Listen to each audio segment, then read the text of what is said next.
एवढा विलंब पुरवण्यासाठी एवढा विलंब का होतो आणि यामध्ये कारणीभूत कोण आहे आणि त्यामध्ये का मिळत नाही पाणी शेतकऱ्यांना? हे पाणी पुरवठा योजना 19 ला जे मंजुरी मिळाली आणि एवढ्या मोठ्या रकमेची 19 कोटी 59 लाख एवढ्या मोठ्या प्रमाणातली जी रक्कम आपल्या हिमायतनगरला मिळाली आणि ती आजपर्यंत याच्यामध्ये झालेली नाही. त्याला एकच दोषी आहे की हिमायतनगरचं राजकारण. माझं असं मत आहे की हिमायतनगरला जी स्थापना झाली 2014 पासून नगरपंचायतची, त्या नगरपंचायतमध्ये सर्व जे कर्मचारी आहेत ते ग्रामपंचायतच्या आजूबाजूला आलेले कर्मचारी आणि यांचा जे बॉस राहते जो मुख्याधिकारी हा सुद्धा इथं प्रभारी म्हणून आजपर्यंत झालेला आहे. यांना जे काही इथलं निवेदन करायचं असते, गुत्तेदाराला जे दबाव टाकायचा असते, आमदार प्रतिनिधी लोकप्रतिनिधीला जे बोलायचं असते त्याच्यामध्ये इथलं आमचा मुख्याधिकारी कमी पडलेला आहे. मेन म्हणजे की हे योजना राबवत असताना जे गावातलं जे लोकांची जे महत्वाची मागणी आहे की पाणी म्हणजे जीवन, पाण्याशिवाय कोणताही व्यवहार किंवा काही होत नाही. आज तर त्यांनी असं पत्र दिलेलं आहे. या पत्रात त्यांनी हे पत्र आहे त्यांचं आम्हाला आश्वासनाचं. आम्ही ज्या टाइमला त्यांना निवेदन दिलं तर त्याच्यात त्यांनी असं दिलं की कोविड लागला आणि त्याच्या अडचणीमध्ये त्या म्हणजे ते बाजू घ्यायला लागली त्या कॉन्ट्रॅक्टरची. या शिवला हे या टाइमला शरम वाटायला पाहिजे.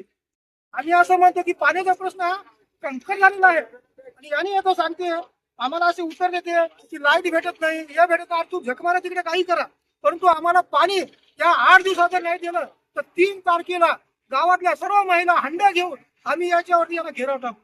अशा पद्धतीने आम्ही इथं आज कृष्णाला बसलो. यामध्ये आमचे सर आहेत, लाला आहेत आणि शिंदे बाबू आहेत आणि मी स्वतः कॉम्रेड काळे.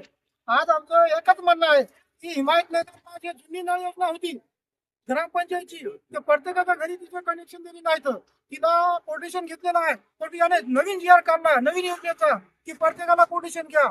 त्या कोटेशनचे 2000 घ्यायला लागले आणि जे प्लंबर आणि गुत्तेदार असते ते सुद्धा 2000ची मागणी करून ते 2000 घ्यायला.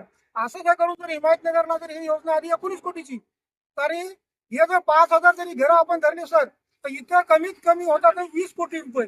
म्हणजे ते 20 आणि 20 40 कोटी रुपये कुठे चालले हे आमचा या शिवना सवाल आहे.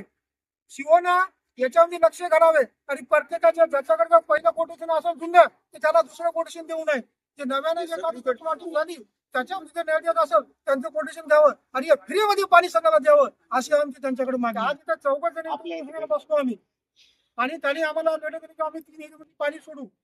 3 एरियामध्ये पाणी सोडण्याने होणार नाही, कारण गाव हे तालुका लेवलचं गाव आहे, मोठे गाव आहे आणि यामध्ये लोकांना पाण्याचा फार मोठा. आताच बघतो आम्ही एखाद्या बोरवर जर पाणी असेल तर तिथं 10 जणांच्या भांडण लागायला बाहेर कोणी त्याचे केस धरून जायला लागतात. आणि हे जर व्हायचं नसेल तर प्रत्येक घरोघरी पाणी अगोदर गेलं पाहिजे. प्रत्येकाच्या घरी स्वच्छ आणि निर्मळ पाणी गेलं पाहिजे. कारण या नदीचे पाणी आलेलं आता हे पाणी सदोष नसते, पाणी हे घाण असते, गाळ असते, याच्यामध्ये बिमाऱ्या वाढल्या याला आम्ही सगळ्याच्या वतीने तुम्हाला सांगतो की येत्या 3 तारखेला 3 मार्चला टोटल हंडा आणि कुदळ घेऊन लोकांना कामं द्या आणि पाणी द्या म्हणून आम्ही या शिवला घेराव टाकणार आहोत.